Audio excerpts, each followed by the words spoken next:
غصے میں محبوب الہی کھڑے ہو گئے. کہا ظالم یہ کسی دکان کی عطر کی خوشبو نہیں ہے, یہ میرے مصطفیٰ کے پسینے کی خوشبو ہے.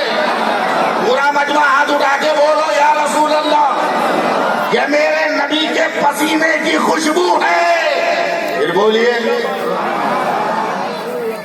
بڑا ضدی مرید تھا کہ حضور کہاں دلی کہاں مدینہ, سرکار کے پسینے کی خوشبو یہاں گئی اور سرکار کا پسینہ یہاں کیسے؟ جواب سنو.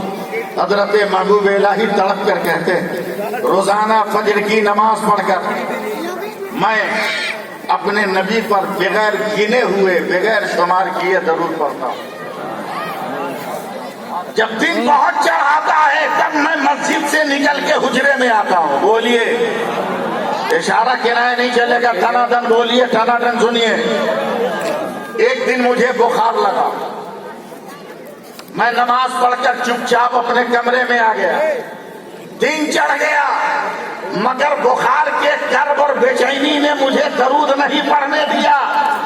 دن چڑھے میں غنودگی کی حالت میں آنکھیں بند کیے پڑا تھا.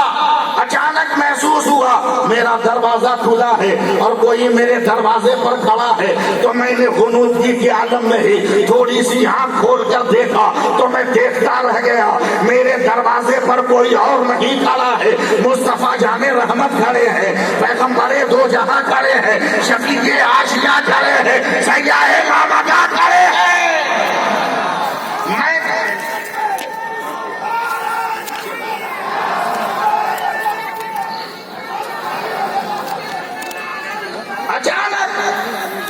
اچانک گھبرا کر اٹھ کے کھڑے ہو گئے.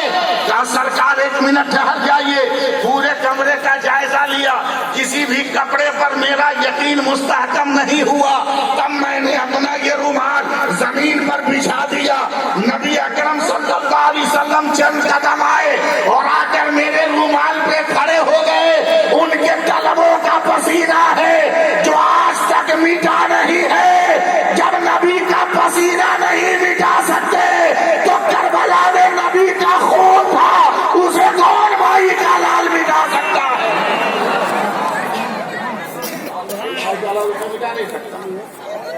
آج میں اسی انداز میں کچھ بولنے کی کوشش کروں گا, سمجھے, اسی انداز میں بولنے کی کوشش کروں گا اور آپ کو اسی انداز میں سننا ہوگا. اس لیے کہ آج میرے ذہن و دماغ میں ایک پیغام پنپ رہا. میں چاہتا ہوں اس پیغام کی شجرکاری عشرہ مبشرہ کے اسٹیج سے ہوئے.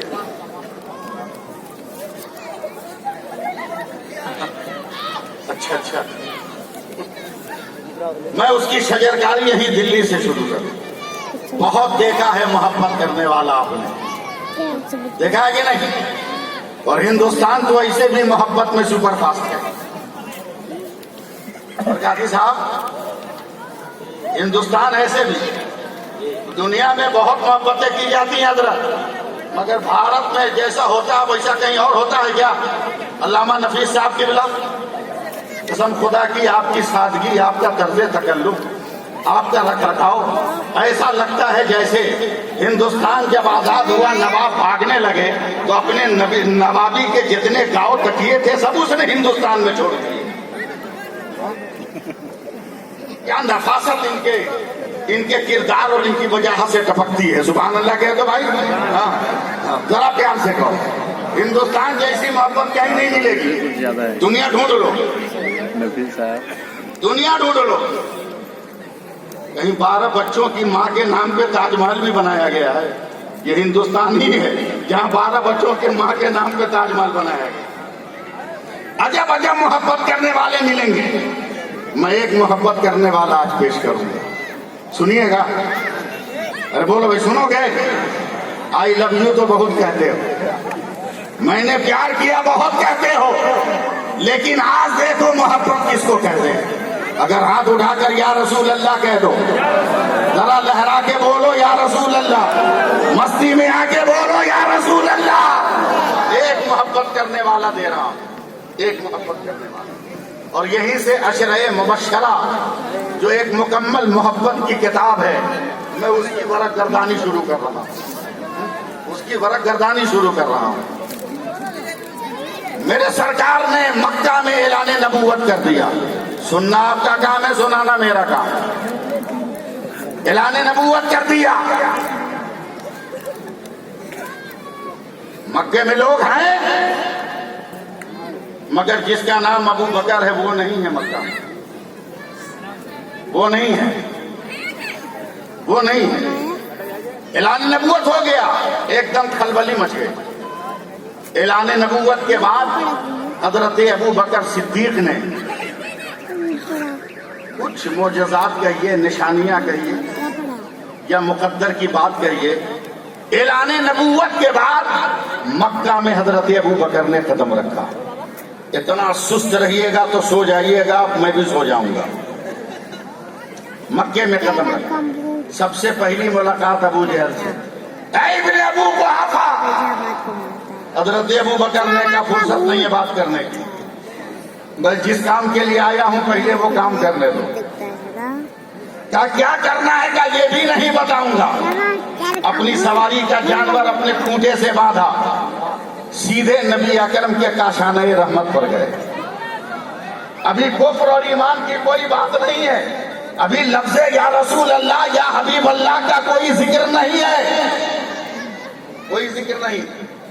جانے کے بعد ام المومنین حضرت خدیجہ الکبریٰ سے پوچھا کہاں ہے. سیدہ خدیجہ الکبریٰ نے تڑپ کر کہا تیرے دوست وہ قبیس پہاڑی پر گئے. ایک ایک جملے ذہن کی تجوری میں رکھیے گا. وہ قبیس پہاڑی پر گئے.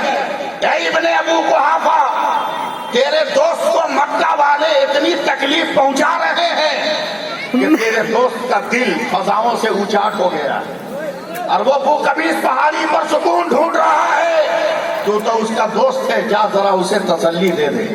ابھی ایمان کی کوئی بات نہیں ہے, اسلام کی کوئی بات نہیں ہے, ابھی کچھ نہیں, مذہبی رسوم مذہبی احکامات کچھ نہیں, صرف حضرت ابو بکر اشارہ پا کر چلے.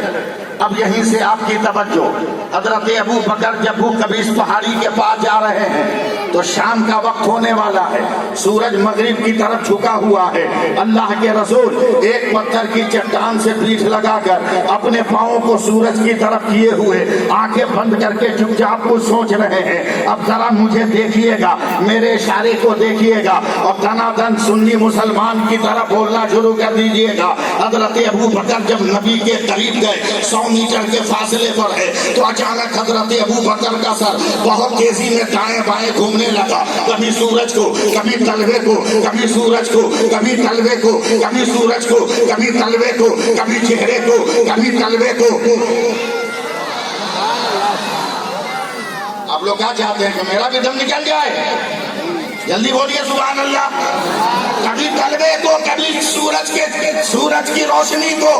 اچانک نبی کے قریب آتے آتے حضرت ابو بکر کے دل سے آواز آئی, اے دنیا والو, سورج کی روشنی سے نبی کا تلوا نہیں چمک رہا ہے, نبی کے تلوا کی چمک سے سورج کا چہرہ چمک رہا ہے.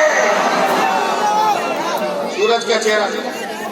حضرت ابو بکر تشریف لائے, جیسے ہی نبی کے سامنے کھڑے ہوئے, میرے نبی کھڑے ہو گئے. بہت بھاری بھرکم جملہ تھا یہ اگرچہ تو چشنی والا تھا سید صاحب, مگر بہت بھاری بھرکم تھا. علامہ مفتی فروخ صاحب قبلہ جیسے ہی حضرت ابو بکر نبی کے پاس کھڑے ہوئے, ویسے ہی میرے نبی کھڑے ہو گئے. اور یہی تو مسلک اعلیٰ حضرت ہے کہ جب امتی کے لیے نبی کھڑا ہو سکتا ہے تو نبی کے لیے یہ امتی کیوں نہیں کھڑا ہو سکتا؟ کیوں نہیں کھڑا ہو سکتا؟ کھڑے ہو گئے. اب تقریر کم, مشاہدہ زیادہ. نبی کھڑے ہو گئے آمنے سامنے. دیکھ رہے ہیں آپ لوگ, 2 کلو کا تربوزہ ہلا رہے ہو, 2 چھٹا کی زبان ہلا, دیکھ رہے ہو نا. سامنے 2 پائیگر ہیں, ادھر نبی, ادھر ابو بکر. نبی نے محبت کا اظہار کرنے کے لیے اپنے دونوں ہاتھ کو اٹھائے. آپ غازی آباد والے ہو, میں دلی والا کہہ رہا ہوں, یو پی والے ہو. دونوں ہاتھ اٹھایا, اٹھانے کے بعد حضرت ابو بکر کے کاندھے پہ رکھ دیا. دیکھیے گا کتنے قریب ہو گئے ہوں گے نبی سے ابو بکر, کتنے قریب. جب نبی نے حضرت ابو بکر کے کاندھے پر اپنا ہاتھ رکھا, مضبوطی سے کاندھا پکڑا. ایک جملہ ہے علامہ برکاتی صاحب, جب پکڑا تو تھر تھر تھر تھر حضرت ابو بکر کانپنے لگے, اتنا زور سے تھر تھرانے لگے کہ نبی نے بایاں پیر بڑھایا,